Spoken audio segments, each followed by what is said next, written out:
666 ምናምን የሆነ አውሬ እየጠበቃችሁ ከሆነ ተሳስታችኋል።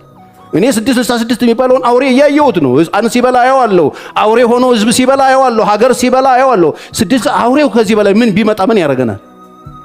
ምን ይበላል ከዚህ በኋላ ቢመጣ?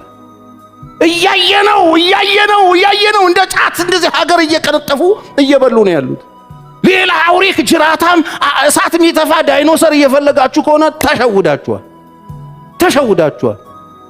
እየሰራ ነው ያለው። ከዚህ በላይ ምን ያደርጋል ቢመጣ? ከዚህ በላይ ምን ያደርጋል? ከዚህ በላይ ምንድነው የሚያደርገን? ንገሩኝ። 90 ደቂቃ አልቋል። አትጠራጠሩ፣ ምንም አትጠራጠሩ። ይሄው ሀገር መንግስት ከመንግስት ጋር ህዝብ ከህዝብ ጋር እየተበላላ ነው። በቂ የሆነ ምልክቶችን መጽሐፍ መጨረሻ ላይ የሚሆኑትን ክፉ ነገሮች በሙሉ መጽሐፉ የሚነግረንን በሱ መነጽር ስታዩት ሁሉም ነገር ተጠናቆ እያየነው ነው። ግፉን እያየነው ነው። ስግብግቦቹን እያየነው ነው። በቁም ሰዎች የሚበሉትን እያየነን ነው። ደም የሚጠጡትን እያየን ነው። ትነቃላችሁ። ንቁ። በባከነ ሰዓት ሊድ የለም።